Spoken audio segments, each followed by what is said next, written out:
Uh-oh. All right, everybody. Hey, this is Daniel Gray. I am the Trailer Park Prophet coming at you live from Delta, Colorado on Blog Talk Radio.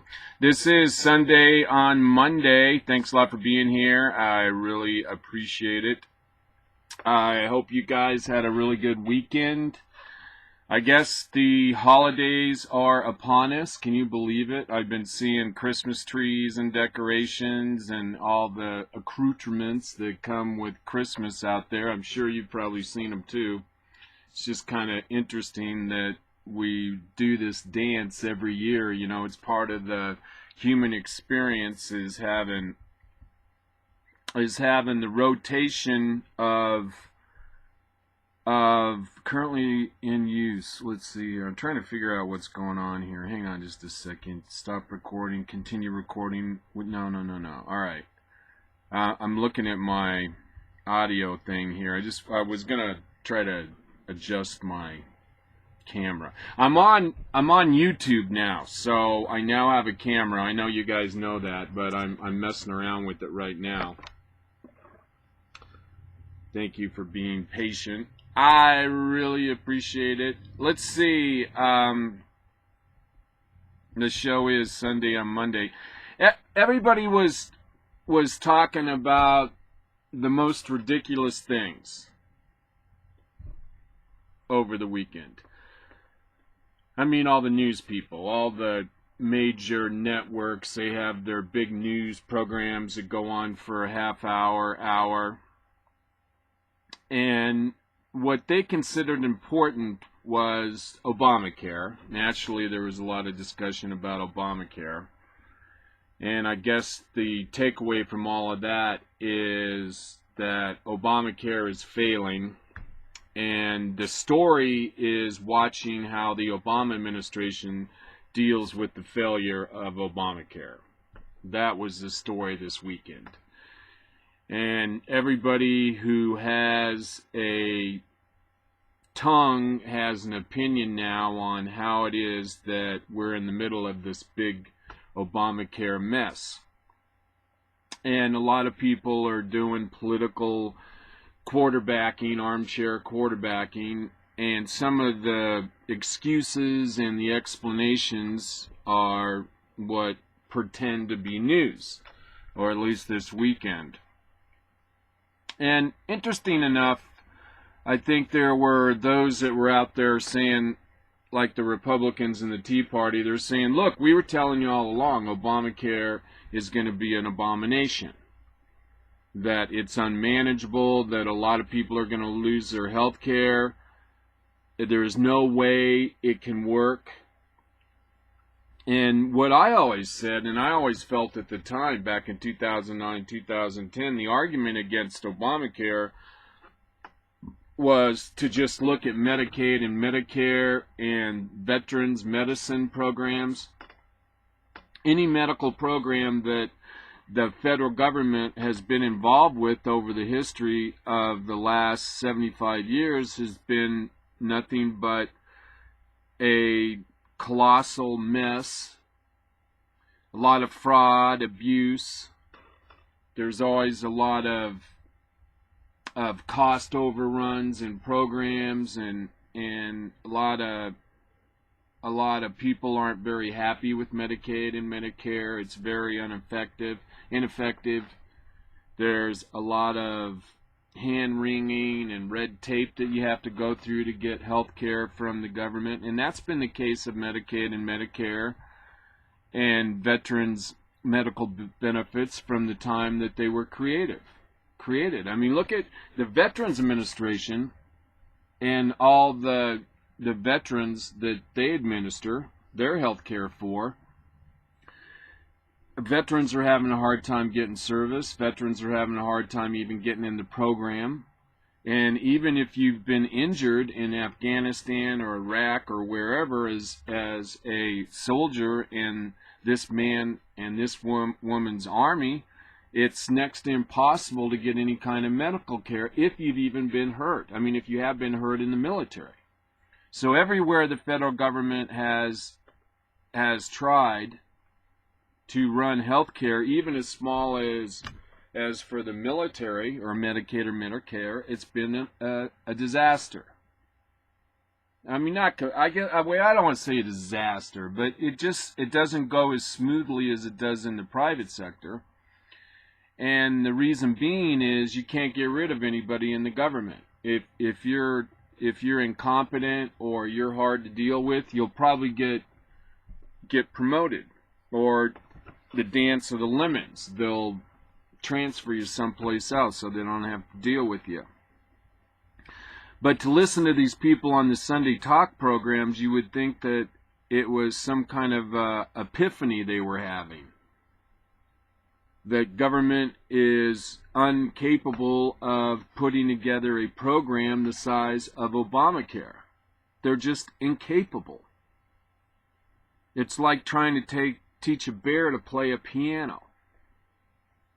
It's something like that. Because you look at what's going on now with Obamacare, and it really does look like a mess. People are losing their coverage 10 to 1 to those that are enrolling on Obamacare, 10 to 1. And I think it's worse than that, because there's at least 10 million policies that have been canceled since October 1, and only 100,000 people are actually enrolled in Obamacare. So it's more than that. It's atrocious. And like I said on Friday, it's probably more than 5 million policies. There's probably on average 3 people on each of those policies. So it's 10 million, 15 million people out there in the U.S. that no longer have health insurance. And it's only going to get worse. It's only going to get worse. As soon as the employer mandate kicks in, where 80% of the people get their insurance, it's going to, I can't even imagine how bad it's going to be in 2014, 2015. It's going to be the biggest mad scramble in the history of mankind. And you watch in the next month or two, you're going to notice more and more businesses dropping coverage. And already, I mean, we could do a segment every show talking about which group of businesses have decided to opt out of providing health care for their employees. And it's gonna be a disaster. It really is gonna be a disaster. I see this thing with Obamacare getting much worse. In fact, it's going to get a lot worse. And once it reaches a tipping point, it's going to be like water out of a bucket. It's just going to be a gush of cancellations of Americans' health insurance policies. A gush.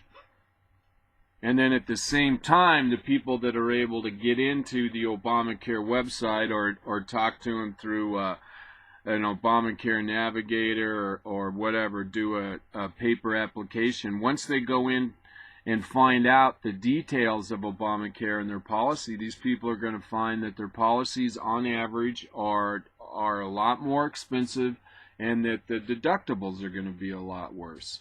And you think about this hitting millions of homes across the U.S., it's going to create a firestorm. It's absolutely positively going to create a firestorm. And I'm not sure exactly what is going to happen, but I have a strong suspicion that the Republicans are going to take both the House of Representatives and the U.S. Senate in the 2014 election. And unless somebody turns this thing around, this Obamacare train wreck, we're going to see a Republican in the White House in 2016. That's my prediction. So you can mark that down, and we'll see how true that is.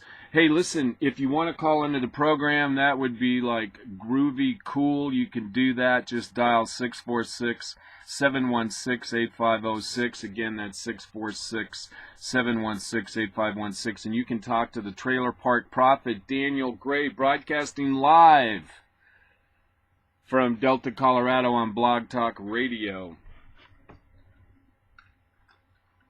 All right, I got some big news. I'm going to move again.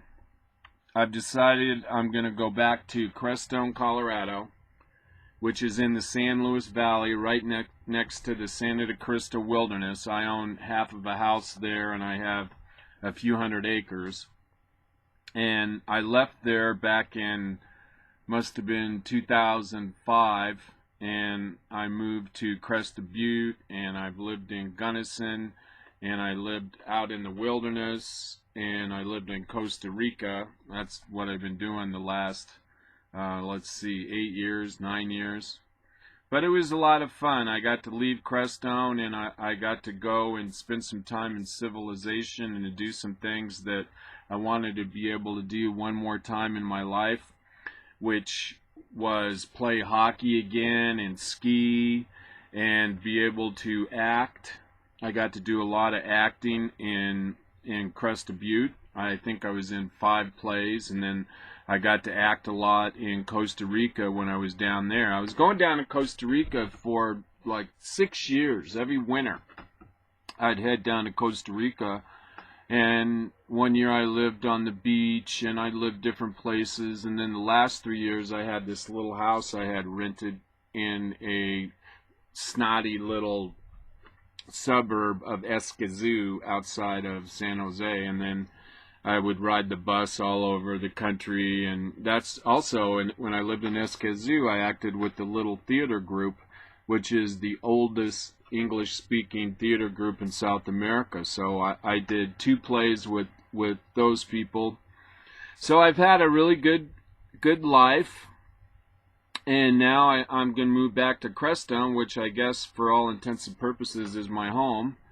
And it'll save me some money on expenses. And it'll be nice for Bailey because I'll have a nice yard, fenced yard. I can turn her loose. And there's a lot of beautiful, beautiful hiking trails in Crestone that don't have automobile interface. So that's a big plus. And I guess generally I'm looking forward to the change. I'm excited. I can see myself there. So tomorrow I want you all to say a little prayer for the Trailer Park Prophet, because he's going to be driving his old 85 F-250, pulling his little 5th wheel over the mountain passes of western Colorado, getting back to Crestone. And I just pretty much made the decision yesterday, so it's a new decision, and of course I have some trepidation, as anyone does when they make a big change. But anyway, I just kind of wanted to let you know what's going on.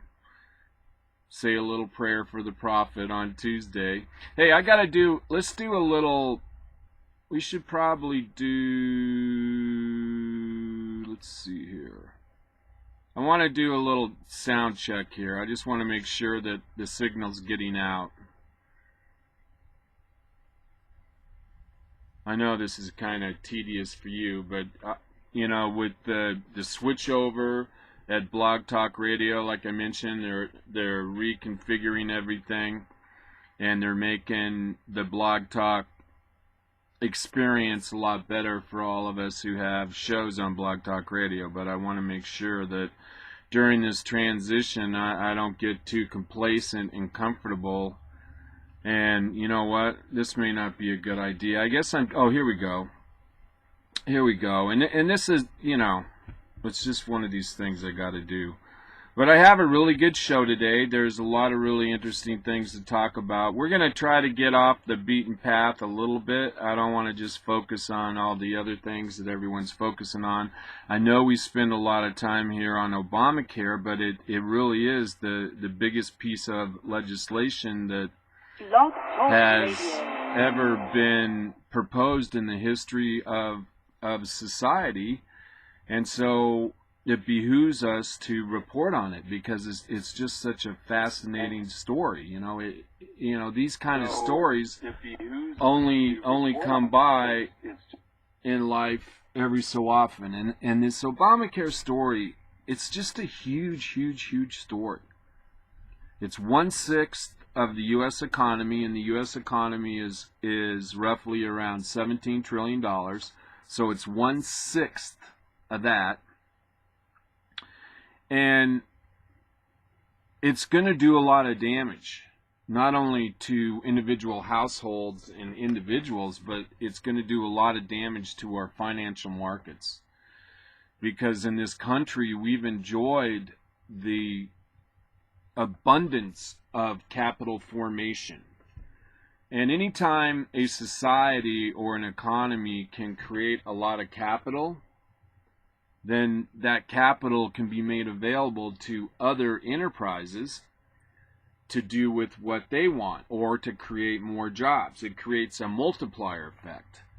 And the insurance companies took the money from all of the people that they sold policies to, and they take that money and they invest it to make money. And they use that money to pay off medical expenses for when people need medical care and whatnot. But that's one of the beauties of the American healthcare industry, is that it created so much capital. And it helps all of us.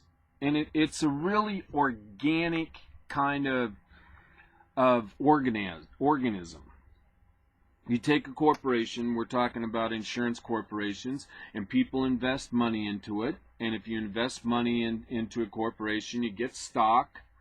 And if you have enough stock, then you can go to the meetings. Actually, if you have one share of stock, you can go to the corporate meetings. A lot of them are online, and you have a say. And it's a real democracy. And the other beautiful thing is that people who have retirement funds, as an example, or people that want to save for retirement or want to make extra money, they can invest in any corporation, in this case a healthcare corporation, and they loan them the money and then they get a return on their money. I mean, it's very much in keeping with what progressive socialists always dream of. Progressive socialists have a very romantic notion of a collective village where everybody works together. There's a village council, and there's industry that the community owns, and some members of the community work in the industry, and they produce a finished product and they sell that, and a profit comes back to the community. That's one of the more romantic notions that progressive socialists have, this collectivism. And ironically, if you look at corporations, they really have that same kind of collectivism. And they have this sort of, they're very organic, they're like an organism. And corporations really are a beautiful thing.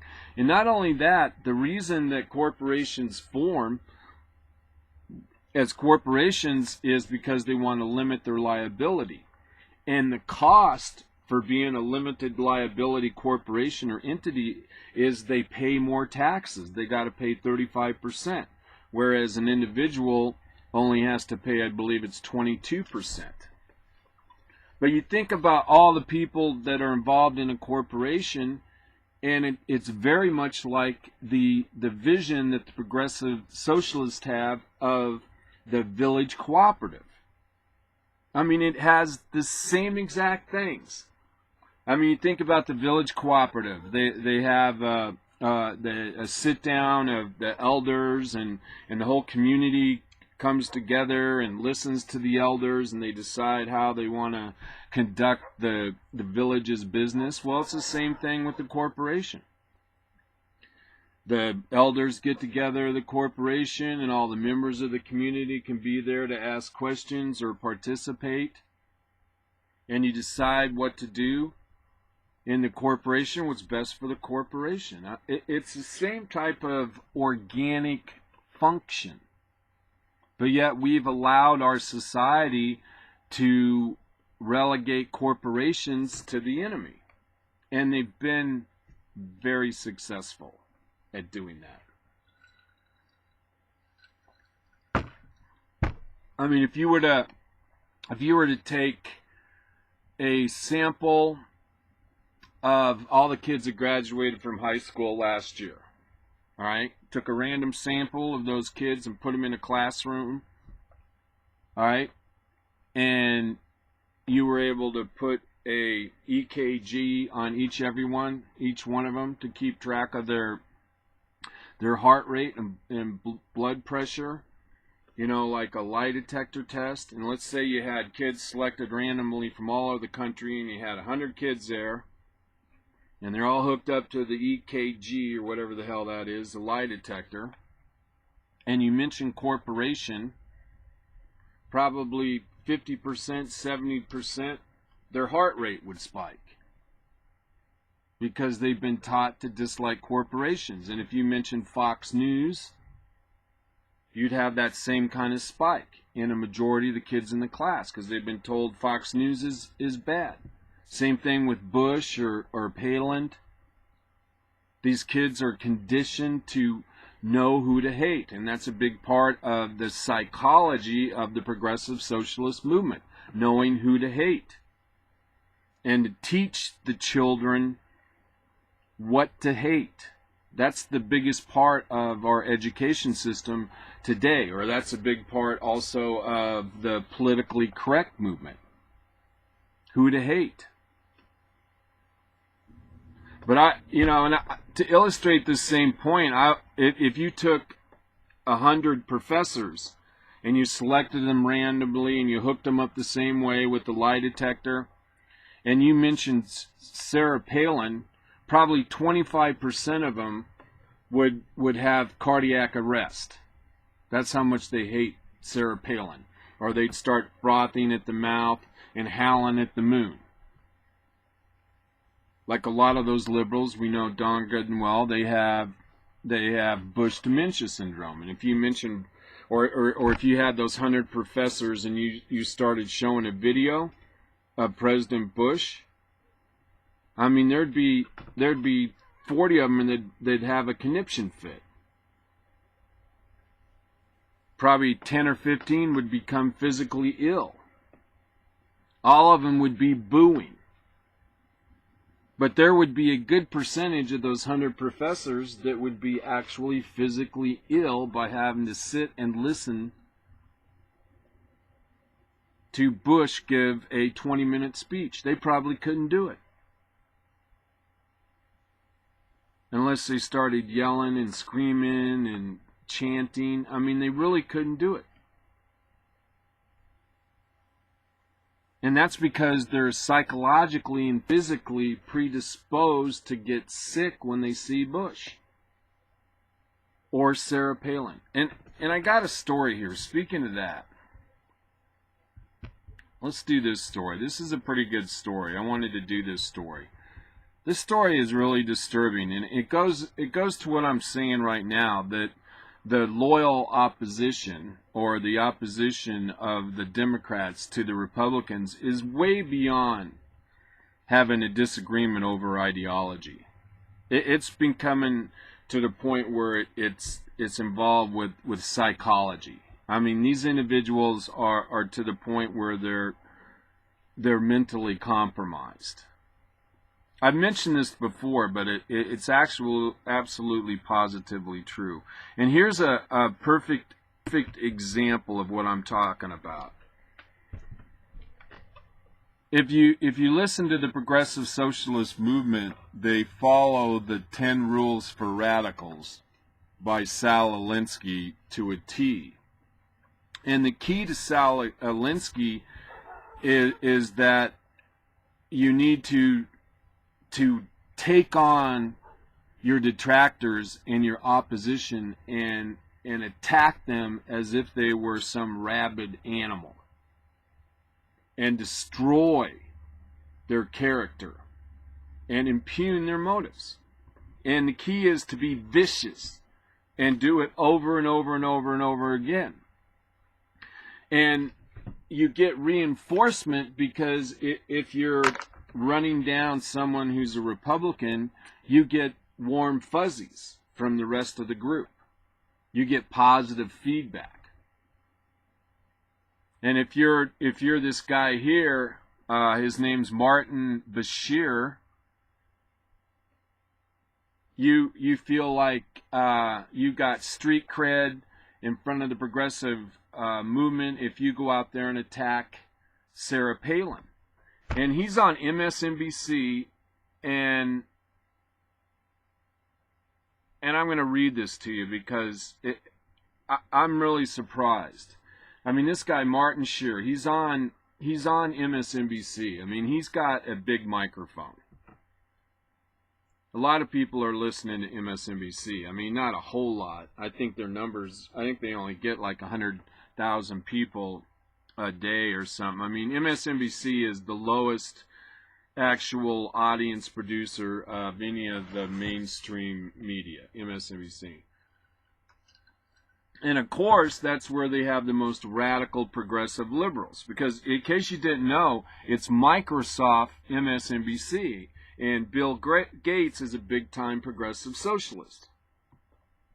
But anyway, this MSNBC Martin Bashar has caused a firestorm and ensured his future irreverency by suggesting that men should take a crap in Sarah Palin's mouth while urinating in her eyes. That's what Martin Bashir said on MSNBC. While our first videographer is not a fan at all of Sarah Palin, he too agrees that Bashar has gone overboard with his asinine comments. Has MSNBC fallen so far that they will allow people like this to voice racist, ridiculous, obscene opinions like this? I don't know. We'll have to see. I believe this was, I can't remember when this was. This wasn't too long ago. I believe this was yesterday or the day before. But let's give this a listen. All right? You can judge for yourself.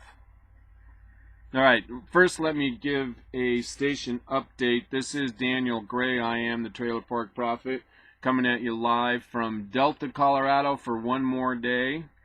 This is Sunday on Monday, where we recap the news events of the week. And they were talking about this story. All right, here he is, Bashar on MSNBC. Take it away, sir.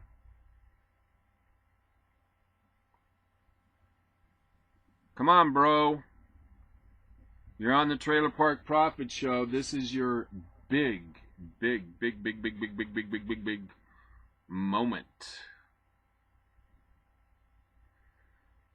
All right, buddy. Come on. Come on. Review time. Sometimes it's just good to listen to what people have to say. It's time now to clear the air. Clear the air. We end this week in the way it began. Okay. With America's resident dunce, Sarah Palin, scraping Let it be known, I don't even like Sarah Palin.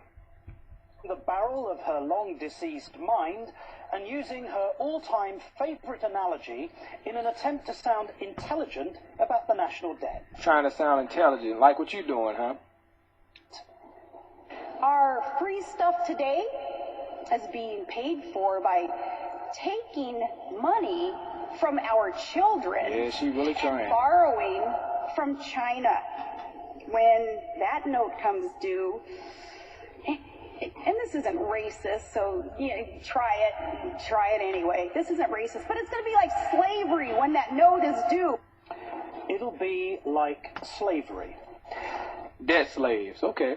Given her well-established reputation as a world-class idiot, it's hardly I mean, what is this guy's problem? Why is he so angry? And the name calling. surprising that she should choose to mention slavery. I mean, is this a real show? This mainstream? Why is he talking like that? In a way that is abominable to anyone who knows anything about its barbaric history. So here's an example. One of the most comprehensive first-person accounts of slavery comes from the personal diary of Thomas Thistlewood, who kept copious notes for 39 years. Thistlewood... Uh-oh. Come on, don't let me down. was the son of a tenant farmer We got who pictures. arrived on the island of Jamaica in April 1750. and assumed the position of From overseer 1750. at a major plantation. What is most shocking about Thistlewood's diary is not simply the fact that he assumes the right to own and possess other human beings, but is the sheer cruelty and brutality of his regime. In 1756, he records that a slave named Darby, catched eating canes, had him well flogged and pickled, then made Hector, another slave, shit, in his mouth. This became known Did you really have to as spell it out? a punishment We know invented it by is. Thistlewood that spoke only of the slave owner's savagery and inhumanity. And he mentions a similar incident again in 1756, Go ahead. this time in relation to a man he refers to as Punch. Tell us. Flogged Punch well, and then washed and rubbed salt pickle, lime juice, and bird pepper.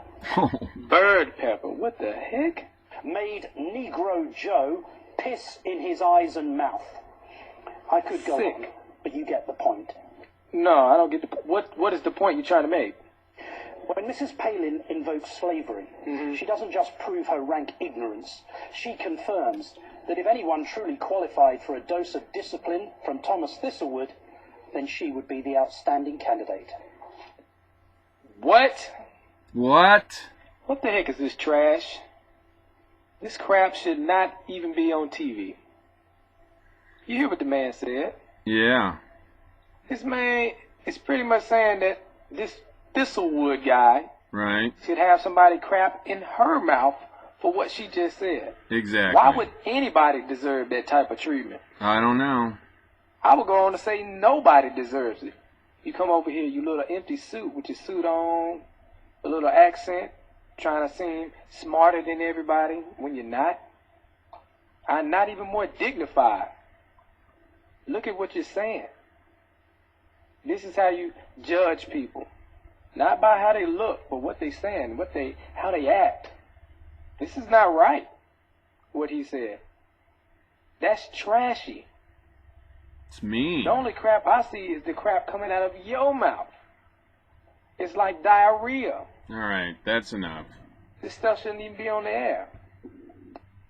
Well, I'm glad we listened to it together because it's getting a lot of attention out there. But basically, that's exactly what this guy said, that others ought to crap in Sarah's mouth and piss in her eyes, which is way beyond the pale. And, and I will say, though, I think Sarah Palin made a mistake when she invoked our national debt to slavery. You're on very thin ice, even whenever you use that analogy. You got to be really careful if you're going to use that analogy. And I'm not sure she really passed the smell test on that. So I can't get on this. Well, no, still. I mean, really, I guess if you look at the national debt and you realize the amount of money that our generation has stolen from future generations by borrowing money in their name, in a way, it's economic slavery. I get that. There's no way these kids are going to be able to get around not paying for all this debt we've run up in the $200 trillion worth of unfunded liabilities. That's what our future generations are going to have to pay for. And it's because we're too soft and we're not willing to make tough economic decisions, because those people that would be effective are voters and have big mouths and are in the media. But to invoke the analogy of slavery, man, that's dangerous. That's really dangerous. But still, there's no excuse for talking about or insinuating that someone should have someone poop in their mouth and piss in their eyes.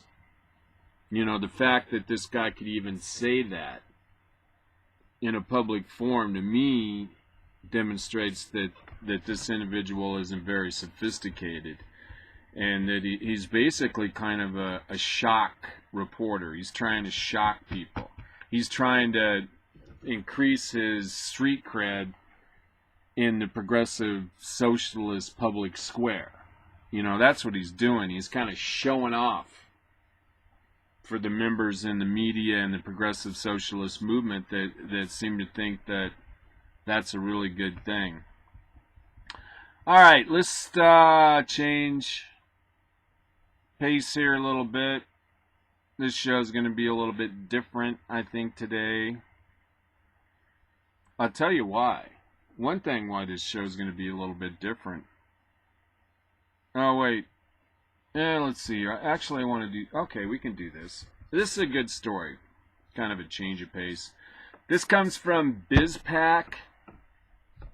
And I bring this up because I know a little bit about this issue. As you probably remember, I was a lobbyist from 1990 to 1996, and one of my clients was the Apartment Association. And it was back in the 90s when the EPA was involved with trying to shut down as many wood-burning stoves in the Denver metropolitan area and other metropolitan areas as possible, because they were trying to clean up the air. Because Denver, like a lot of communities, have an inversion so that the colder air keeps the warmer air down, and if the warmer air is filled with the soot from people's wood stoves and that becomes a health hazard, then that would be the purview of the Environmental Protection Agency, and so they were instrumental, the EPA, in trying to get laws passed in Colorado to prevent people from burning wood on dangerous days. And then they also wanted people to install phase 2 and phase 3 stoves, wood stoves that had catalytic converters, so that they would kind of like reburn the air, so they'd destroy the harmful PM10 particles and other stuff, carbon monoxide, carbon dioxide. At any rate, so as a lobbyist for the Colorado Apartments Association, one of my jobs was to follow all these bills that had anything to do with fireplaces, because apartment owners in Colorado are the single number one source of fireplaces, because the Apartment Association, as you can imagine, a lot of its members own huge condo complexes, and a lot of condos in Colorado have wood-burning stoves. So I got to deal with these people on a regular basis.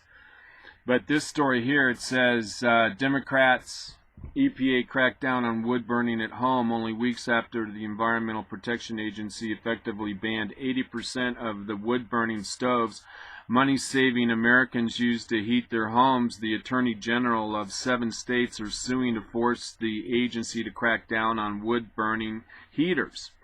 The suit argues that the oldest heating method known to man and the mainstay of the poor, rural, and it has in a health hazard, according to CNS News. A lawsuit filed last month by the Attorneys General of Connecticut, Maryland, Massachusetts, New York, Oregon, Rhode Island, and Vermont, Democrats all, obviously demands that the EPA start regulating the heaters.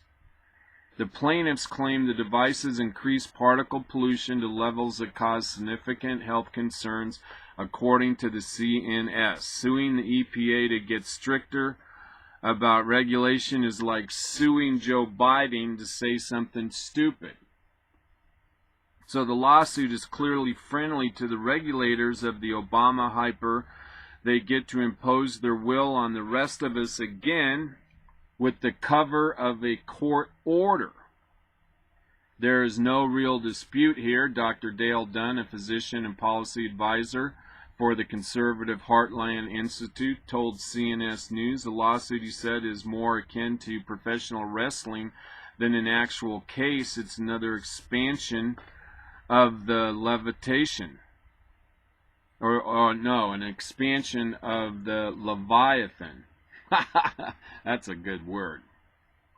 Quote, the EPA wants them to file the lawsuit because it wants to put the new regulation in effect. but it doesn't have the statutory authority to do so, Dunn said. It's like Bear Rabbit saying, "Please don't throw me in the briar patch." The lawsuit comes after the EPA cracked down on wood-burning stoves by banning 80% of them from use. That's what I'm talking about. Forced by a court order, naturally the action also follows the out-of-control agency's pattern of doing with regulation what it can't do with democracy. Greenhouse gas rules can't like fuel economy standards for cars, and so on and so forth. But I mean, really, you know that here. This is a fun fact for you, and I've seen this several times, but this will shock you. Ask yourself how much energy, what percentage of energy does windmills and solar panels account for in the United States? You got a number in mind? How much energy is produced by windmills and solar farms? Well, the answer is combined, solar farms and wind farms produce less energy than what we Americans receive from burning wood. But wood is about 10% of the energy we use in the United States, believe it or not. And solar and wind is something like 6 to 8%. Just kind of a fun fact. But picking on people for burning wood to heat their homes, I mean, if the air was like it was back during the 19th century, like in New York, Philadelphia, Denver, other places where the real problem a lot of times was the dust. I know Denver had a brown cloud. It was famous for its brown cloud, and it had a lot of PM10, which is particulate matter, 10 microns or more. But what was found out was the majority of the brown cloud was because of dust that was churned up because of all the driving. And in Colorado, what they started to do is start sweeping the streets, and they had a hell of a lot less PM10. But to be out there and be after people and not letting them burn their wood stove, there's something very inorganic about that.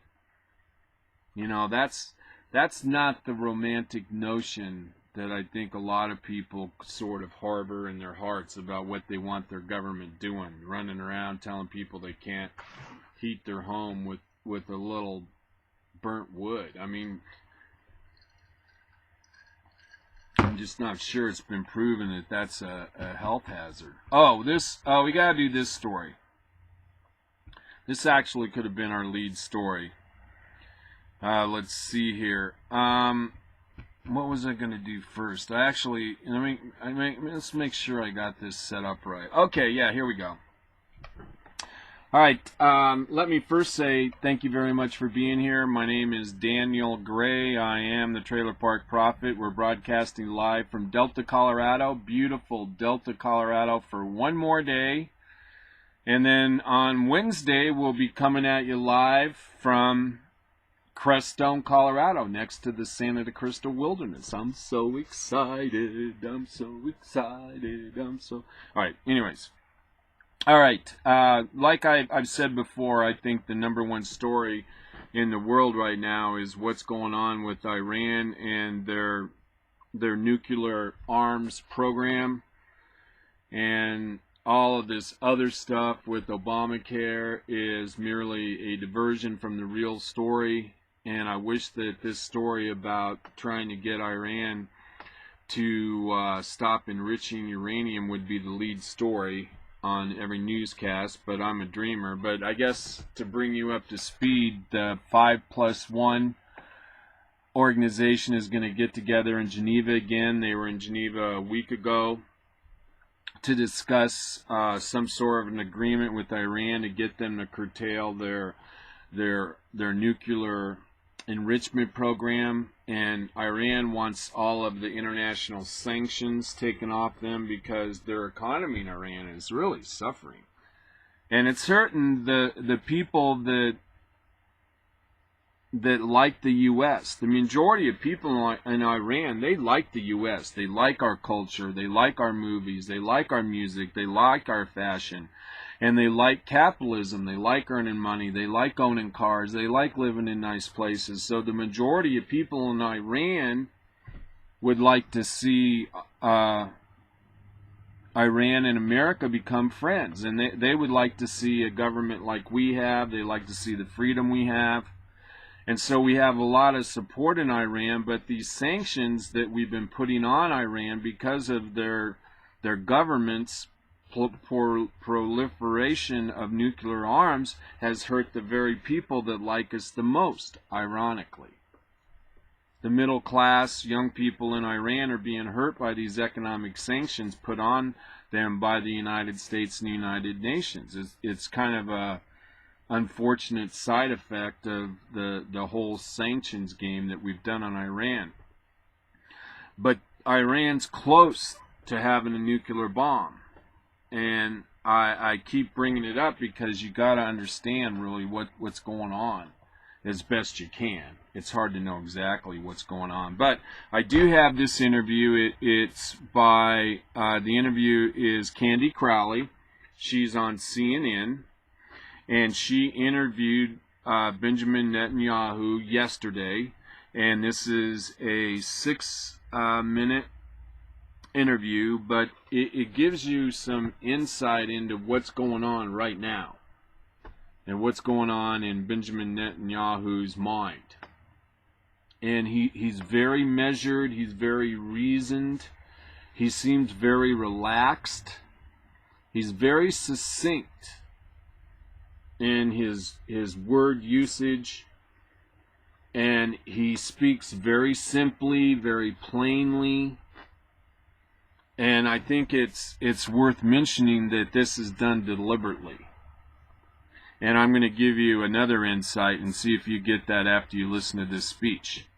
But I wanted to couple this with another story, and I have every reason to think that this is true, and the story is out there in the internet. It was on in the internet over the weekend, but it was saying that Barack Obama, our president, is no longer accepting phone calls directly from Benjamin Netanyahu, and that all of the prime minister's requests to talk to President Obama are being referred to our Secretary of State, John Kerry. And I've seen this from several sources, and I have a strong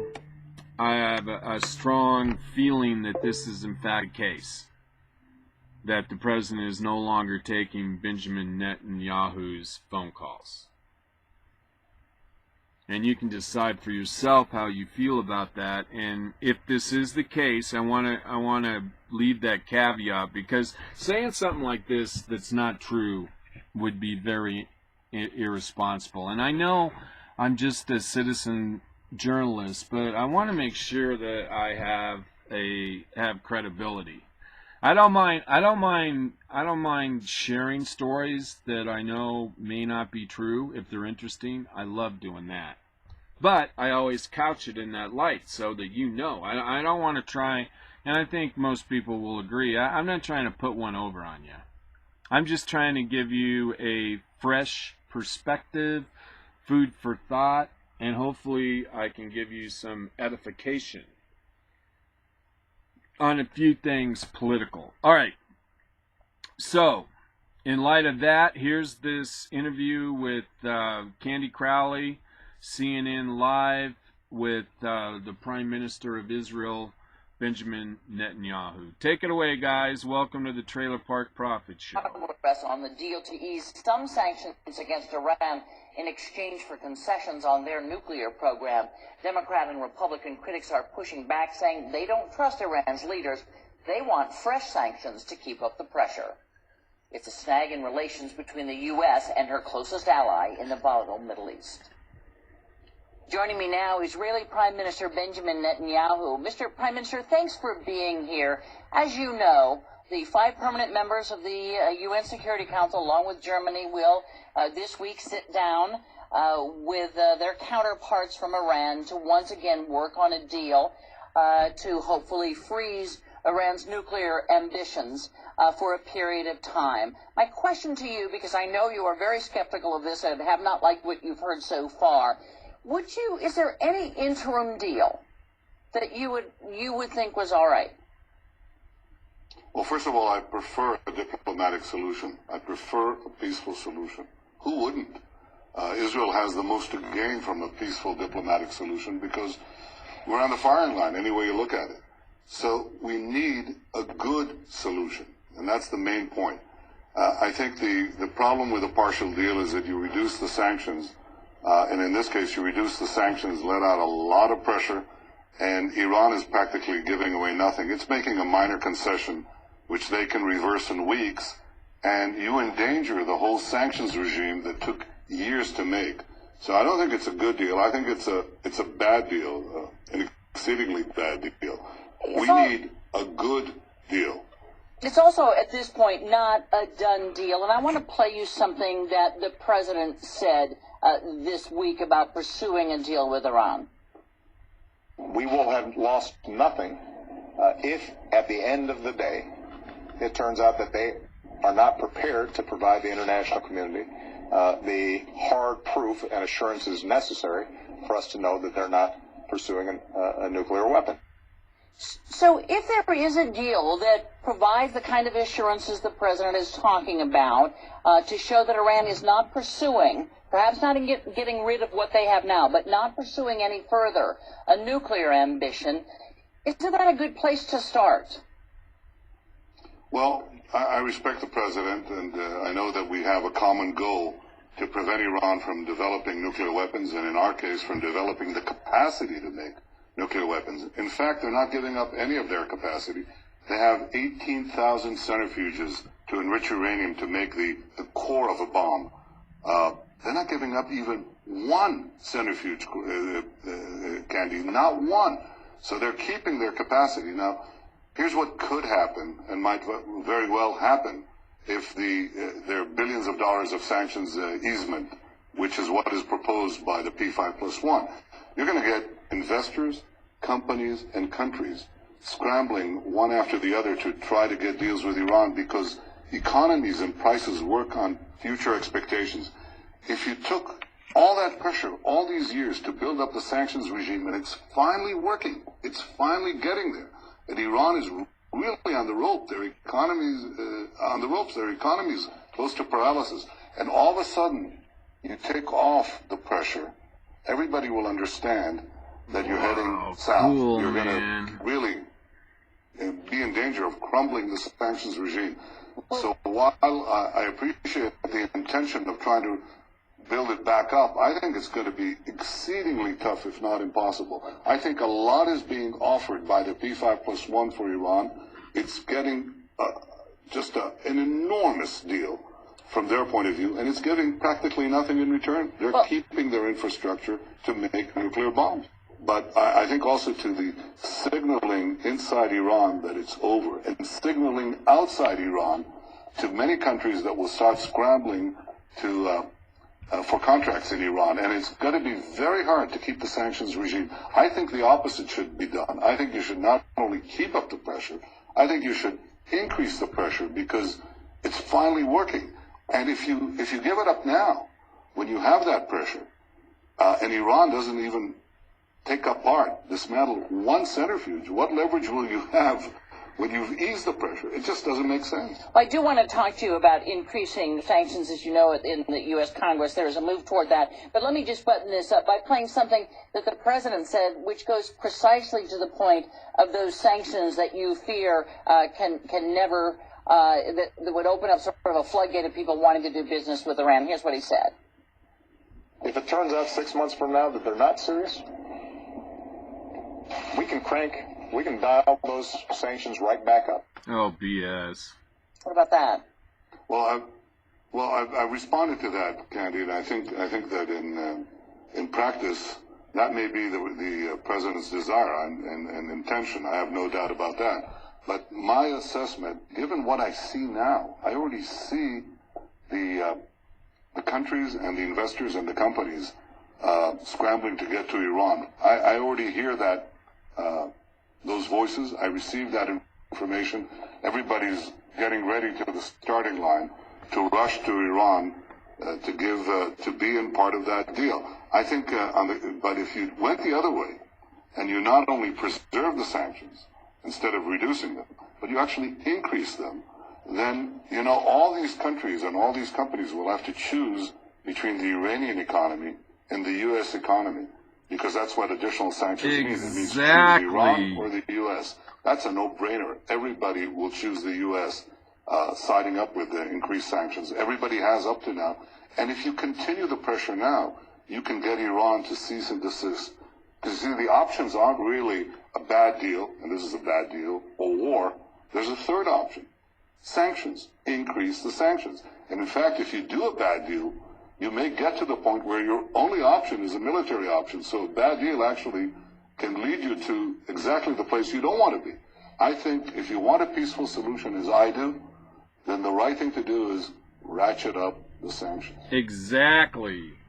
I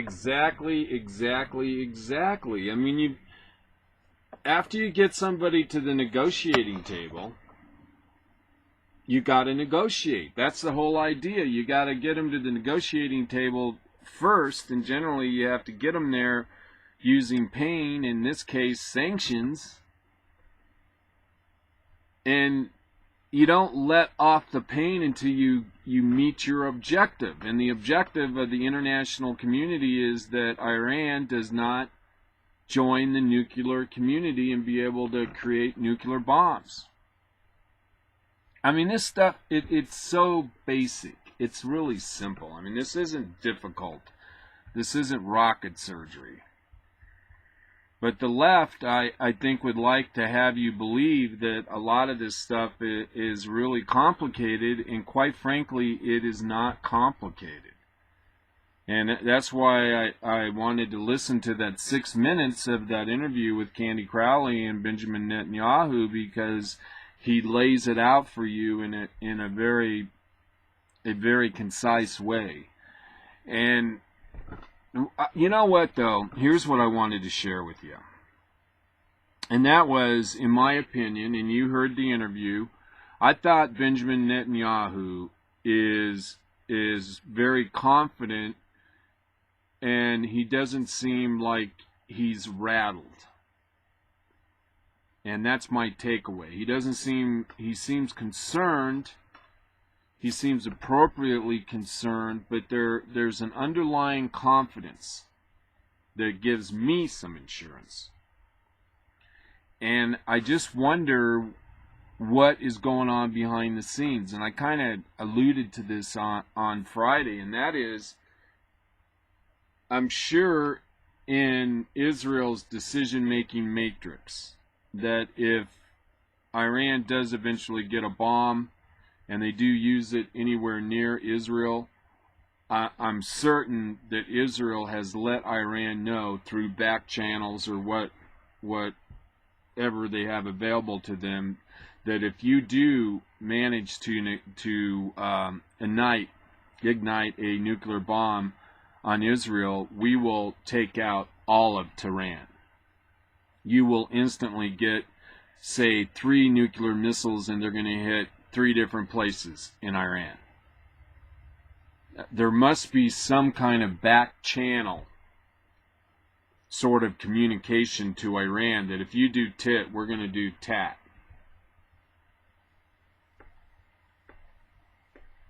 But I have some confidence that Benjamin Netanyahu obviously has more accurate information than we do here at the Trailer Park Prophet. And I just sense some confidence, and it just gives me a sense of security about the whole thing. All right, let's see here. This story is a big story. I got this from my... Wait, let me think for a minute. Is this a story I want to do? No, I don't want to do that story. I actually have some really cool stories. I want to make sure I get to them today. All right, let's see here. Oh, I actually have been doing some research into Palestine, and I found some really good information about the Palestinians. Oh, maybe I should do that. This is really interesting. Oh, here's a story. Google announces that it will start blocking links to child porn via Fox News by PM Robinson. Google has announced that they will have been working with Microsoft and law enforcement. So it looks like Google and some of these other big internet companies now are going to shut down pornography, which or child pornography, I should say, which I'm glad to hear about. Oh, here, let's do this story. This wasn't the one I was thinking about, but this story's creeping me out. This is really devolution. When you want to talk about society actually devolving, this story is a perfect example to illustrate this. And this has been going on now for about 2-3 weeks. And I haven't seen a story like this in the mainstream media. I haven't seen Fox do it. I haven't seen any of the other people do it. But this story's on Breitbart. But I've seen these stories all over the internet. And it's disturbing. You've probably seen them too. It's a game that's being played in big cities. It's called Knockout. And just as the title suggests, what these kids are doing, black teenagers, they'll select a white person on the street, and I believe they're generally are targeting white people, and they come up from behind them and cold cock them. Do a roundhouse haymaker and hit these people upside the head, and they don't even see it coming. It's called a cold cock, a knockout. But these black kids, a lot of them are just teenagers, are out there roaming the cities, and they're taking turns knocking people out. The new deadly game is called Knockout. It's crossing the nation, especially among black teenagers, in which they try to punch a randomly selected person walking by on the street so hard with one blow that it knocks them unconscious. And they actually take videos of it, and I mean, it's brutal. It's absolutely brutal. I mean, they're stalking these individuals right on the streets, the sidewalk, and they come up and I mean, just hit them. The person doesn't even know what hit them. But the results have sometimes proven fatal. In the New York area in particular, there also seems to be an anti-Semitic motivation to some of the attacks. One black teen asked why the players savagely attacked their victims, simply said, quote, "for the fun of it." For the fun of it. Another added, they just want to see if you got enough strength to knock somebody out. Wow, unreal. The attacks, also called Knockout King or Happy Slapping, have occurred from Syracuse to New York City to New Jersey to St. Louis. The list of attacks is frightening, and that only includes the ones that have been made public. Examples are a 46-year-old Eric Ralph Santiago of Hoboken, New Jersey, whose body was found with his neck broken and his head squeezed between iron fence posts. Videotape shows Santiago walking in an alleyway during the day and one black teenager in a trio punching him hard enough to kill him, causing him to slump into a wedge his neck in a fence. In Crown Heights, New York, a 19-year-old Jewish man was crossing the street when brutally punched by a black man who was in a group of roughly 10 young black males. Police Commissioner Ray Kelly told reporters there have been at least 7 attacks on Jews in Crown Heights in recent weeks. Another attack in Crown Heights on November 6, where 2 black teens reportedly approached a 10-year-old Jewish boy playing baseball in the street and punched him in the head. Syracuse, New York, May 23rd, a 13-year-old teen tried to knock out Michael Daniels on May 23rd. When that didn't work, a 15-year-old teen punched Daniels and injured his brain so severely that Daniels died the next day. The perpetrator pled guilty to assault and the other was convicted of second-degree manslaughter. Both were sentenced to 18 months in prison for killing this poor guy. Pittsburgh, 2012. James Adensberger, a teacher, was allegedly punched by one black teen walking with a group. Adensberger points to surveillance videos of the altercation, saying it pretty much speaks for itself. 70-year-old Jim Giffords in Syracuse was allegedly punched so hard by Romero Williams, a 18-year-old black male, that he died. St. Louis, 2011, an elderly Vietnamese man was murdered by knockout by a black man who was 18, and it just goes on and on and on and on and on. Oh, here's one here. In St. Louis, a 17-year-old black teenager, Edward Townsend, allegedly punched a 30-year-old man in the head in an apparent knockout attack after the St. Louis, a group of teenagers beat a gay man up playing the knockout game. So this is savage behavior. This is definitely devolution. Not a good thing, you know, but I know this type of thing probably goes on all the time in the history of mankind. And maybe now we hear more about it because we have more media access. Or did this kind of stuff actually really go on? I mean, there's always going to be a deviant part of the human population no matter what you do. But at any rate, it's alarming. And it's something that can't be condoned by society. It needs to be condemned. And we're always right on the cusp. Don't forget that. We're always right on the cusp. You never know really when society reaches the tipping point and we slip into more chaos. It could be sporadic, it could be regional, but these kind of things can escalate. I think that's why we find them so interesting and we make note of them. Because it could be something that is a trend and something to look out for. And as something becomes a trend, then the involvement becomes greater and the activity may becomes more heated and it could become even more ugly situation in the future. So, you know, that's why we talk about it. It's interesting.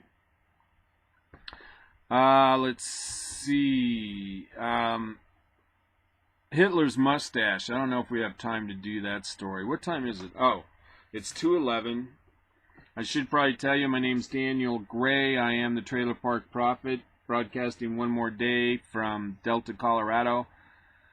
I'm moving off to Crestone. I'm a little apprehensive. I'm not a mover. I don't like moving. But this time I'm looking forward to it. I'm a happy prophet. Oh, here's something I want to talk about. And I really don't know the particulars of this, so we'll update you in the future. But I thought it was such an interesting story, I wanted to bring it up today. And it has to do with marijuana smoking in Colorado. And as you know, this show's based out of Colorado. But now our law enforcement officials in Colorado have what's called a Colorado Nasal Ranger. And it's this device that a officer or a trained technician will put on their face, and they look like an aardvark. And this Colorado Nasal Ranger can actually detect marijuana smoke. And I don't really know why they need to know about where there's marijuana smoke today, because it's now legal. But from this story I heard, it was actually on, I think it was on NBC in Denver. I was listening to the story Wednesday about this Colorado Nasal Ranger. There are complaints primarily in Denver of pot smoking, and some people find it offensive along the lines that they find cigarette smoking offensive.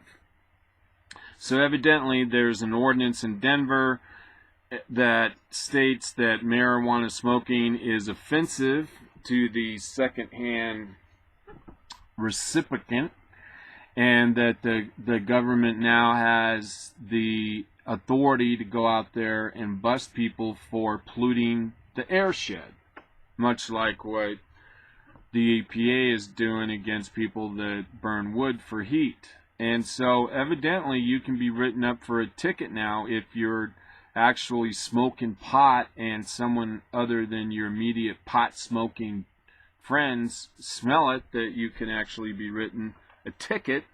And much like a breathalyzer or a radar gun, the Colorado Nasal Ranger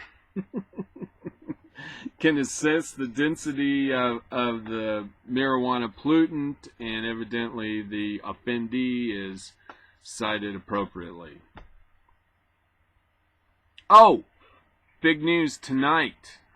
President Obama is going to have a conference call with his Organizing for Action group. In case you didn't know, President Obama has his very own community activist organization, and they have branches all across the United States. They're called Organizing for Action, and they are a hybrid of Organizing for America, which was President Obama's campaign committee. They morphed into this Organizing for Action, and President Obama is going to speak to him today. I believe it's today. Yeah, I know it's today. I was going to say tonight, but it is today.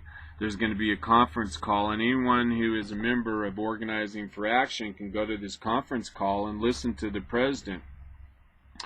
And the subject of this call by the president to his members of Organizing for Action is to kind of give them a pep talk and try to get them aligned with the administration as far as Obamacare. And I think what he's going to do is he's going to say, look, we're having some trouble with Obamacare. As you probably know, we've had some problems with the rollout.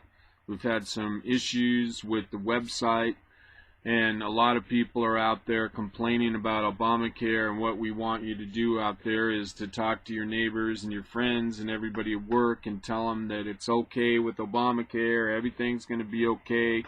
It's mainly the detractors that don't like the president and hate black people that are complaining about Obamacare, but let's stay the course and let's get out there and make sure people have the whole story about Obamacare. Imagine that's what the message is going to be. He's going to be out there ginning up the troops and getting everybody motivated and out there on the streets and the communities and telling people, Obamacare, Obamacare, Obamacare, Obamacare. And remember, this is the first president that actually had his own political action arm. And it's just kind of scary. Oh, let's see here. All right, let me move on here. Hey, by the way, if you want to call in, that would be like super cool. My name's Daniel Gray. I am the Trailer Park Prophet. We broadcast live on Blog Talk Radio Monday, Wednesday, and Friday from 1 p.m. to 3 p.m. Mountain Standard Time. And if you'd like to be on the show, you can do that. Just give me a call at 646-716-8506. And you too can be on the Trailer Park Prophet Show, huh? I mean, this is something you could tell your grandkids about. Alright, I'm going to do a commercial just because I can, and I really like this guy. His name is David. I'm not sure I actually know his last name. Oh, his name is David Dahl, and he is the founder of Dave's Killer Bread. And see, I have that's off his bag. You can see him. He's a big husky guy with the Italian-looking mustache, and he has a do-rag. And Dave says here, he says, I was a 4-time loser before I realized I I was in the wrong game. 15 years in prison is a pretty tough way to find yourself, but I have no regrets. This time around, I took advantage of all those long and lonely days by practicing my guitar, exercising, and getting to know myself without drugs. To my utter amazement, I started liking what I was seeing. It's been said, adversity introduces a man to himself, and I found this to be true. If I had not suffered, I can safely assure you that you would not be reading this label on a loaf of my killer bread. A whole lot of suffering has transformed an ex-con into an honest man who is doing his best to make the world a better place, one loaf of bread at a time. And I can promise you, this bread is to die for. It's so good, and it lasts for so long, and it's so dense and heavy. And so I recommend Dave's Killer Bread.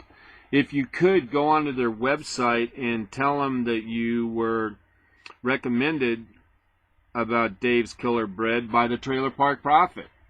Tell them the Trailer Park Prophet told you about Dave's Killer Bread. And I promise you, now this is a promise, if you buy Dave's Killer Bread, it'll be the best bread you ever had, consistently, and you will be a big fan of the Trailer Park Prophet forever and ever. Every time you pull out a slice of Killer Dave's bread, you'll be thinking, I love the prophet, I love the prophet, I love the prophet, I love the prophet. I'm going to be like family to you. Okay, moving on. All right, I want to make sure I got all these other stories done. Hang on a second here. All right. No, I wasn't going to do... Oh, let me briefly get into this. Number of long-term unemployment Americans has shot up by a staggering percentage since 2007. And this was actually in the New York Times. And it could be, man, if you consider the people that aren't looking for work anymore, our unemployment rate is not 7-8%. It could be closer to 10 or 14%. And the point being, the message is, our economy is in bad shape. Okay. Let's see here. Oh, this is what I wanted to do. And this is something I wanted to get into in the past, but, I don't have time, or there's there's always so many different things to look into. But this is something, I guess, this is going to be a study. And I've heard this before, that the Palestinians were something of a creation, and a lot of people think that the Palestinians are Arab, but they're not Arab. They're they're Persian. The Palestinians, well, let me read this to you, because this is totally contrary to what we've been taught in the United States, and in particular in our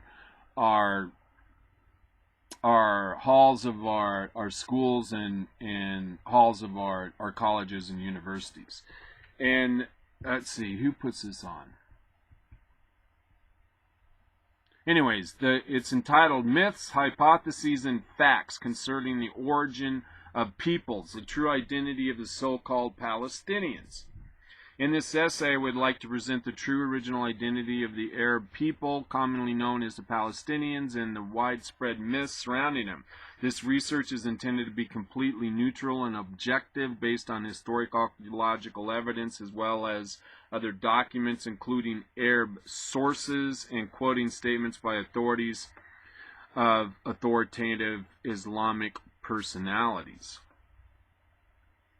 There are some modern myths, or more exactly lies, that have been here every day through the mass media as if they were true, of course hiding the actual truth. For example, whenever the Temple Mount or Jerusalem are mentioned, it is usually remarked that is the third holy place for Muslims. But why is it never said that it's the first holy place for Jews? Now that's a good point. It sounds like a utterly biased information. In order to make the essay better comprehensible, it will be presented in 2 units. But this first paragraph, and this will give you an idea where this author's going. And I'm just going to read a little bit of it, but it'll give you the direction and the depth of the breadth where this guy's going. And in this article, you can find it at Daniel Gray on Facebook, and you can read it for yourself. But this is in my humble opinion, a very scholarly presentation, and it gives the reader some fresh perspective on really who are the Palestinian people. It says, origin and identity of the so-called Palestinians. Palestinians are the newest of all the peoples on the face of the earth, and began to exist in a single day by a kind of supernatural phenomenon that is unique in the world of history of mankind, as it was witnessed by Walid Shoebat, a former PLO terrorist that acknowledged the lie he was fighting for and the truth he was fighting against. Quote, why is it that on June 4th, 1967, I was a Jordanian, and overnight I became a Palestinian? Quote, we did not particularly mind Jordanian rule. The teaching of the destruction of Israel was a definite part of the curriculum, but we considered ourselves Jordanian until the Jews returned to Jerusalem. Then all of a sudden we were Palestinians. They removed the star from the Jordanian flag, and all at once we had a Palestinian flag. When I finally realized the lies and the myths, I was taught it is my duty as a righteous person to speak out. The declaration by true Palestinians should have some significance for the sincerely neutral observer. Indeed, there is no such a thing like a Palestinian people or a Palestinian culture or a Palestinian language or a Palestinian history. There has never been a Palestinian state, neither any Palestinian archaeological finds nor coinage. The present-day Palestinians are not Arab people with Arab culture, Arabic language, and Arab history. They have their own Arab states from where they came from in the land of Israel about 1 century ago, to contrast the Jewish immigration that is the historical truth. They were Jordanians, another recent invention, as there has never been any people known as Jordanians. After the Six-Day War, in which Israel utterly defeated the coalition of 9 Arab states and took legitimate possession of the Judea and the Sumerian, the Arab dwellers in those regions underwent a kind of this is a tough word. They underwent a kind of anthropological miracle and discovered that they were made into Palestinians, something they did not know the day before. Of course, these people, having a new identity, had to build themselves a history, namely, had to steal some others' history, and the only way that victims of the theft would complain is if those victims no longer exist. Therefore, the Palestinian leaders claim 2 contradictory lineages from the ancient peoples that inhabited the land of Israel, and the Canaanites and the Philistines. Let us consider both of them before we go on to the Palestinian issue. But this is the premise for this article, and I think if you read this article, and it's a lengthy, well-written article, that you'll come to the same conclusion that I've come to, and that is that the whole Palestinian issue is just another example of the progressive socialist movement manufacturing an issue. And again, you can go to my Facebook page, Daniel Gray, and it's right there. It's called Palestinian Myths. And I think if you read this, you're going to have a whole new take on the Middle East. In fact, I know you will. All right, we did that story. Okay, we did those two stories. Zippity-doo-dah, zippity-day. Okay, let me do this. Oh, here's another wise words from President Lincoln.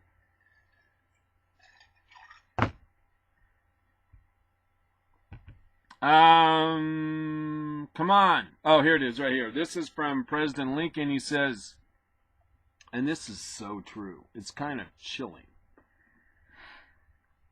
Quote, America will never be destroyed from the outside, period. We will falter and lose our freedoms. It will be because we destroyed ourselves.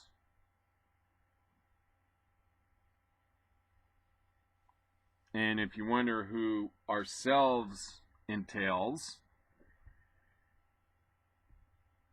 that means you, Skippy, my fellow lovers of liberty. Oh, okay. I promised to do, I don't know what. Do I want to do this story?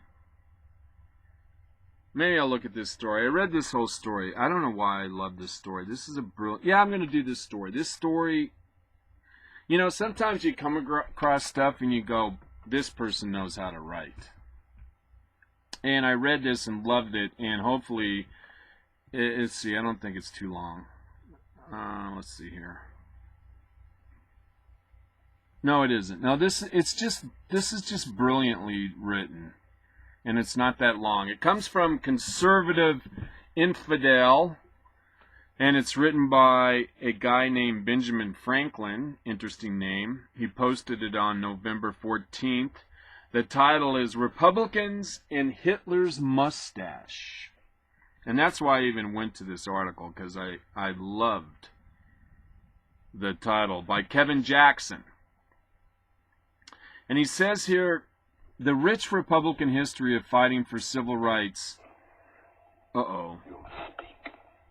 Hang on, something's going on here. You must. It's our only hope. For some reason, I got a video playing here. Hope. Oh, this is...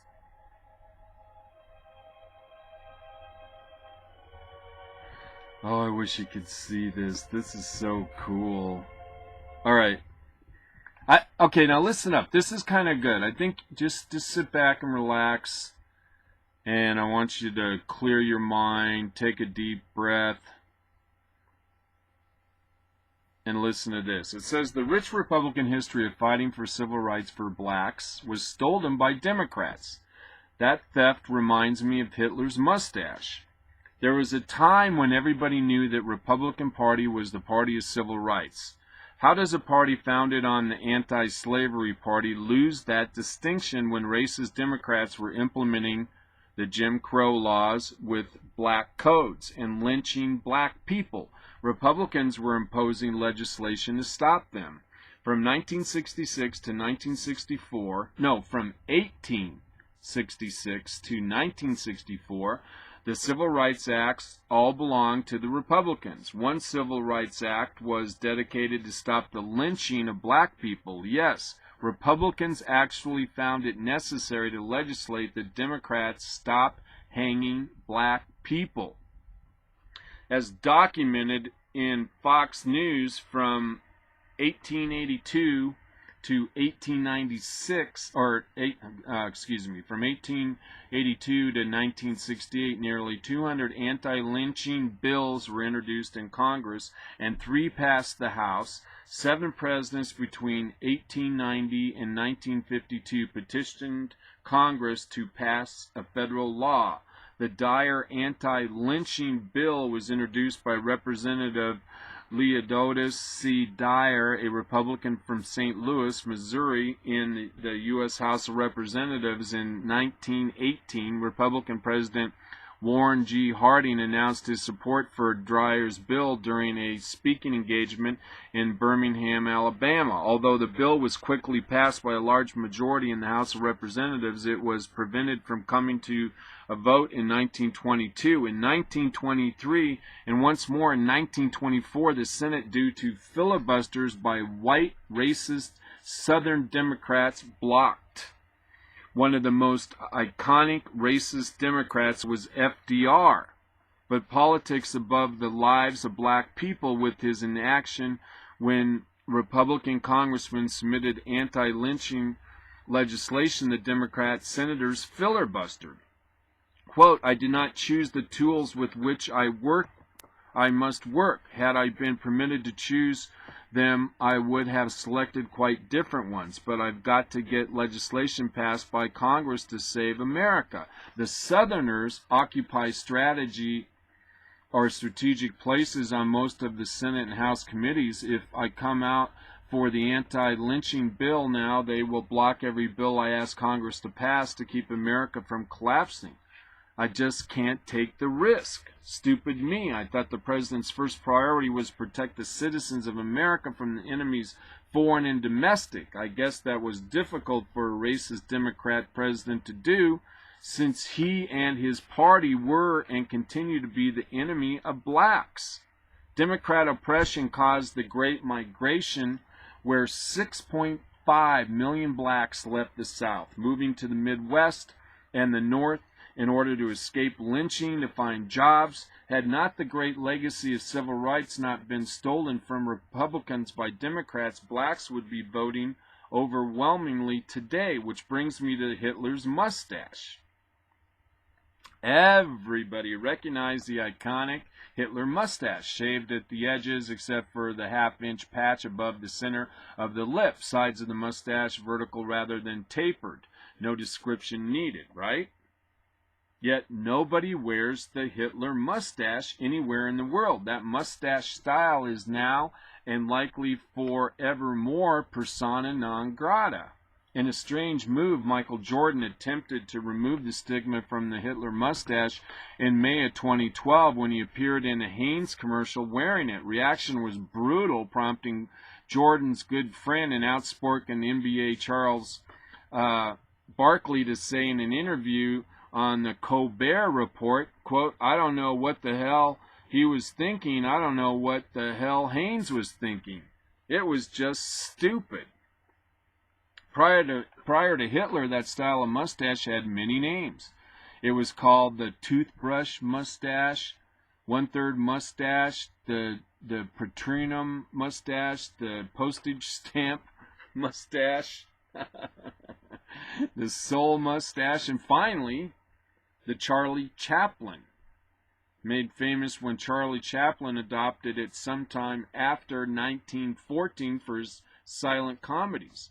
In 1933 interview, Chaplin said he added the mustache to make his costume because it had a comical appearance and was small enough so as to not hide his expression. Adolf Hitler was a fan of Chaplin, and there was no evidence that Hitler modeled his stash on that of Charlie Chaplin, though Hitler later adopted the style, in effect stealing it from Charlie Chaplin. Who knows what would have happened to Charlie Chaplin had Hitler not stolen it?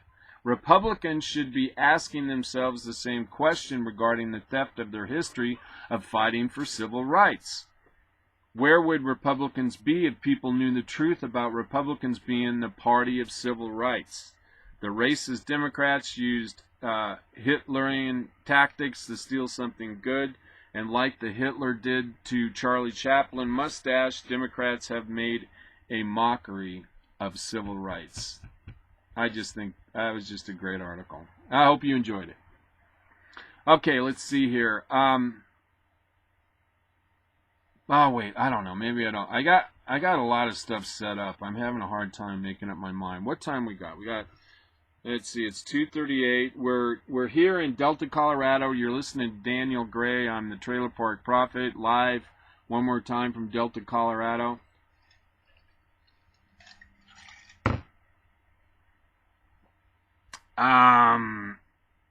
Let's see. I was going to do some Nancy Pelosi stories, but I thought first, here's the story I want to do. I mean, I really want to do the Nancy Pelosi stories, and we might have time to do them later on in the story.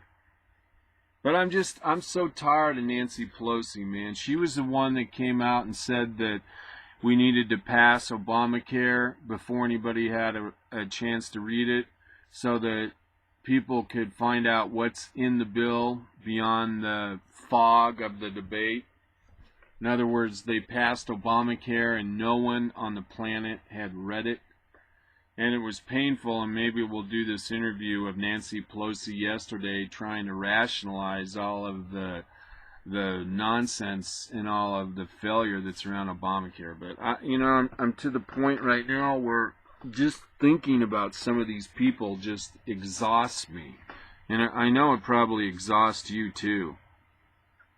So we're going to do something that I don't think exhausts you. And this is just kind of a really disturbing story, but it's a story that we always do because we're on top of pedophilia and the desire of the progressive socialist movement to provide for access to our children by pedophiles.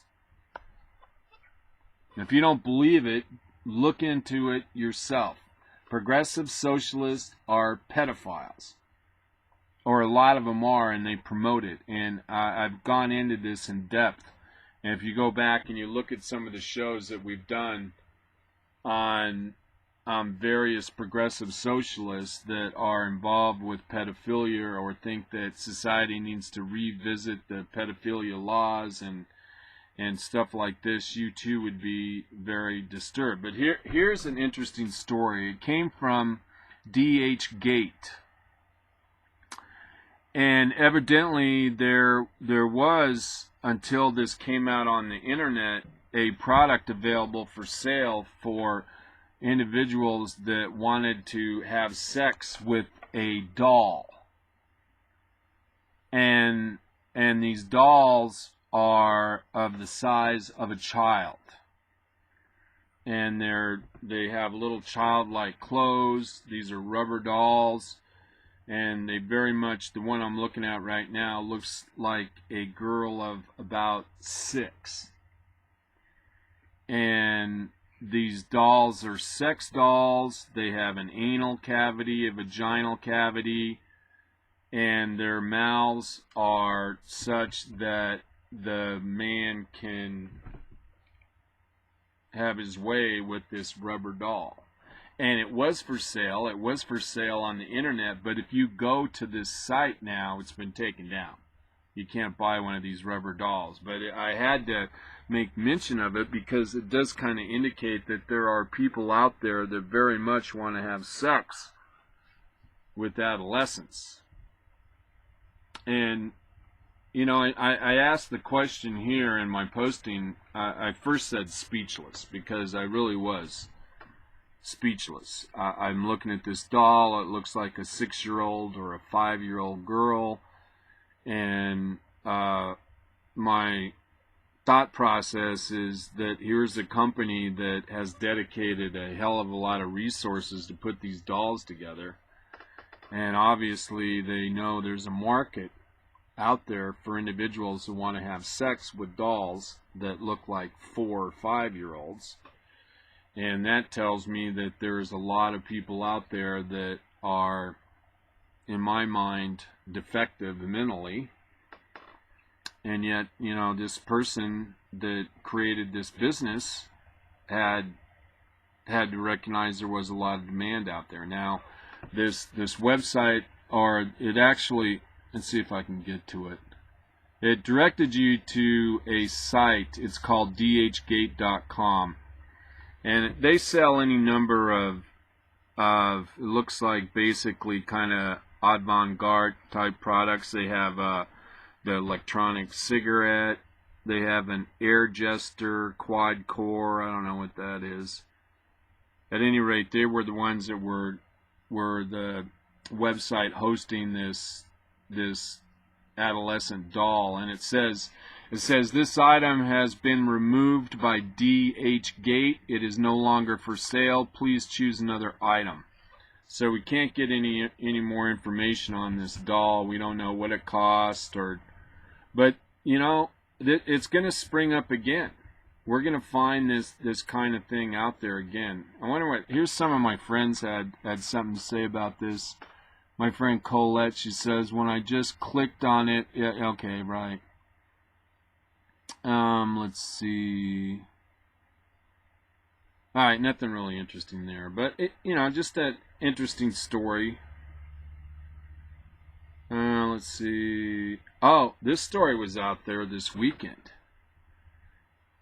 This story comes from the GOP, the Daily Dose, and I saw this all over the internet. It started on Thursday, Friday, Saturday, and now this story has made its way to the lamestream media.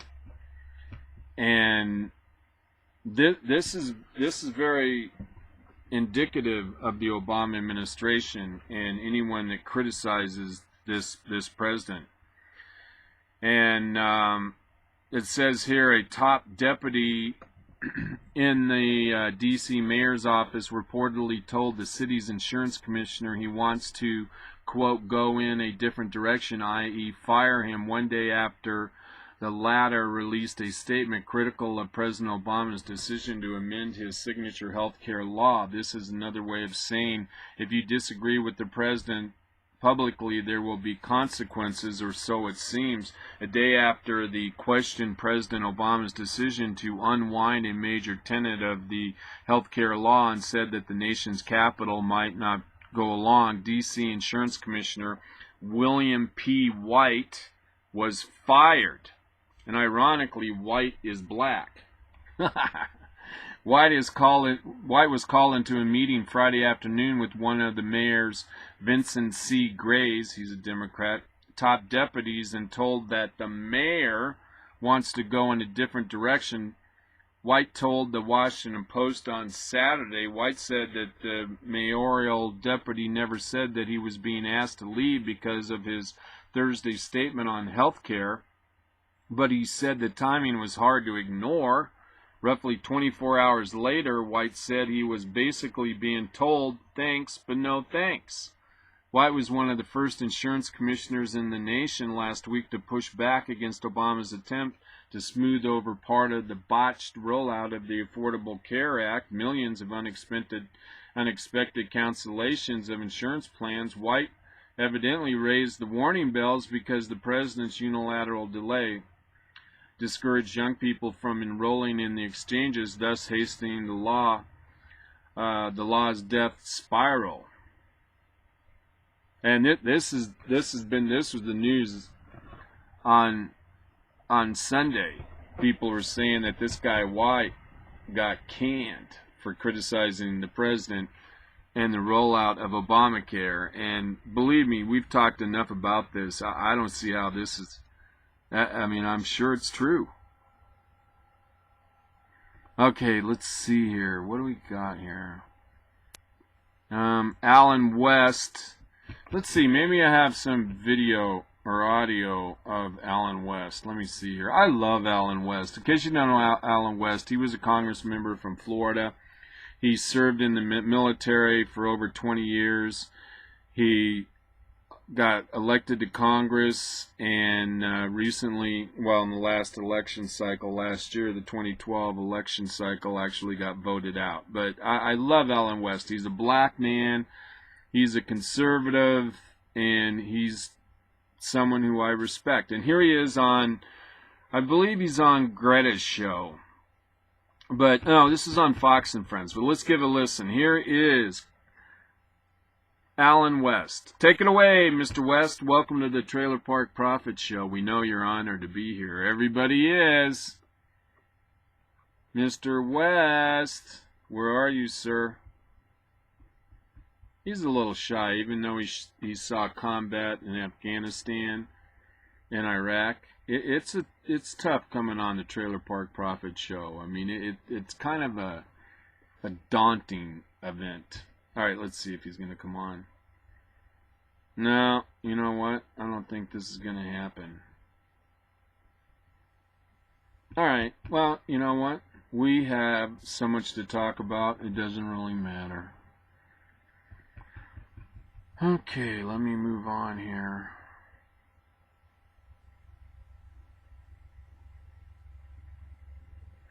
It looks like Saturday Night Live was mocking Obama. I don't know if you saw Saturday Night Live, but I didn't watch it. I can't watch that show. That's just too immature and silly. I'm like over it. All right, here's a Quinnipiac poll. Quinnipiac University, I don't know where they're located, but they're famous for having good polling, and it's scientific polling, and so it's interesting. But this story has got a lot of my Facebook friends talking, and I have a lot of black conservative friends. But this is really a startling poll. And the question was asked, President Obama's job performance. And we talk about this all the time. How is the president doing in the eyes of the American people?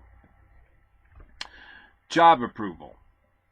And the disapproval rate, we'll do that first. The disapproval rate on Obama's job performance is whites disapprove 62%.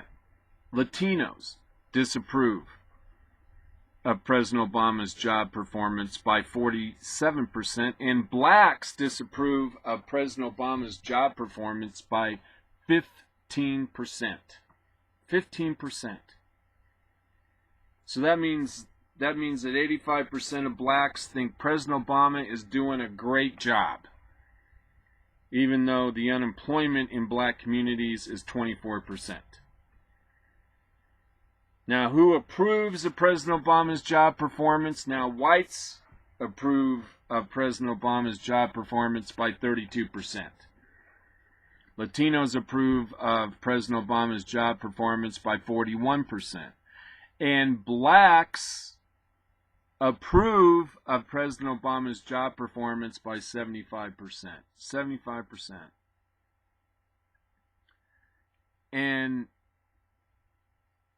when we talk about the more generic polls, you know, like is the country headed in the wrong direction or the right direction? The current polls now are something like 65% of the population, that includes blacks, Latinos, and whites, think that the country's headed in the wrong direction. This is where the disconnect is. And I think I've seen it as high as 70% of those polled randomly think that the country's headed in the wrong direction.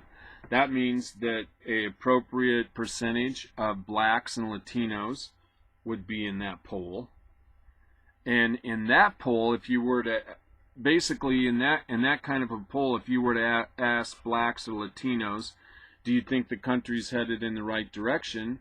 They would say no. But if you ask him as a president, is President Obama, what do you think of his job performance? They say, well, he's doing great. They think the country's headed the wrong direction, but they think the president's doing a great job. Now, that's a disconnect. That's a huge disconnect. And they're not making the connection to the direction the country's headed, and that the president is the leader of the United States. He's our CEO. For some reason, there's a disconnect there. And it's interesting. It's rather profound, actually. See if I have another poll here. I love polls. Polls are they're just cool. You know what I mean? Cool. All right, we got 8 minutes left. Our last show in Delta, Colorado. And I guess we're going to end on a bad note because I wanted to do this story. I don't really want to do this story. But I think I should do this story, really. Sometimes I think, okay, what is a good story? There's lots of good stories, but I got to think about, okay, who's my audience here at the Trailer Park Prophet?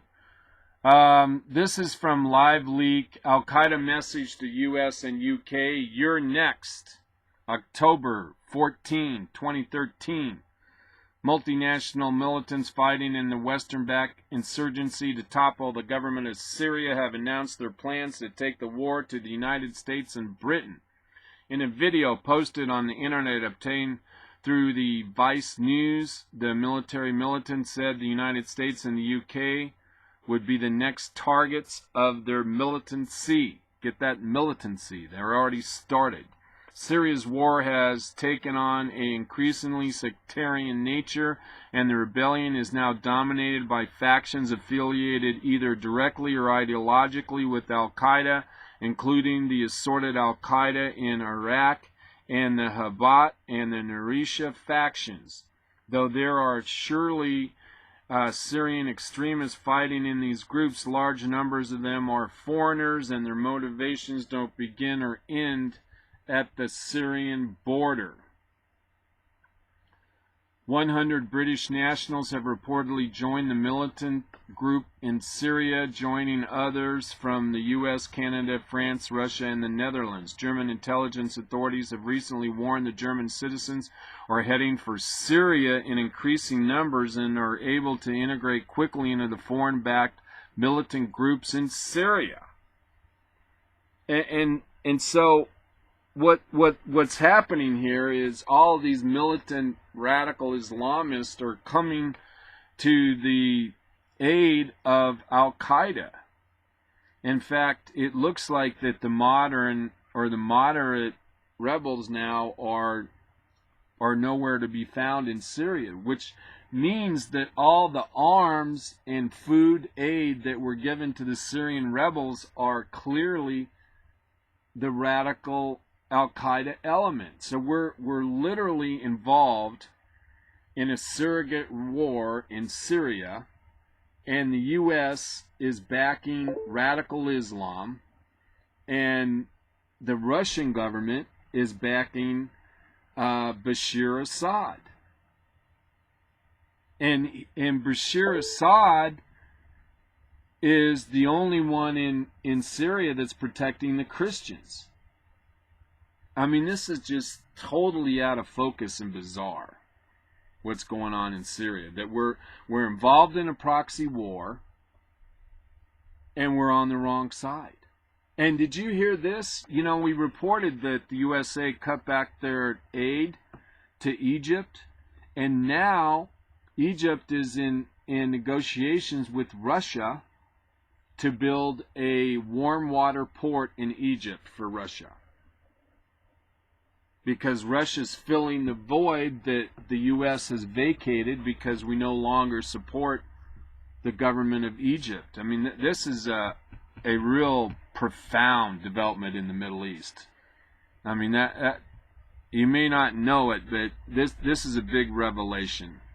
And it's not a good thing. It's not a good thing, man. We are losing our influence in the U.S. Oh, God darn it. I'm going to, you know what? These were two stories I wanted to do. And I promise you we're going to do them on Monday. And we've had Dr. Reverend Manning on before. He's a black preacher. He's a conservative Republican, and we're going to have him on Monday. I meant to have this video of Reverend Manning, and it's called What Every White Person Should Know. And he also has a little video we'll do that says Obama failed. I just forgot, okay? All right, everybody, you know what? We only have 2 minutes left. The weekend is over. We got to get to work. I need to get some stuff done around here. At any rate, I really appreciate you being here. And wait. We got 3 minutes. I want to make sure I actually did everything I said I was going to do. Oh, no, I didn't do that story. All right, we'll get that done. Okay, get that done on Monday. All right, everybody. Drizzle Drazzle, Drizzle Drone. Time for this prophet to go home. We'll see ya on Hump Day, everybody.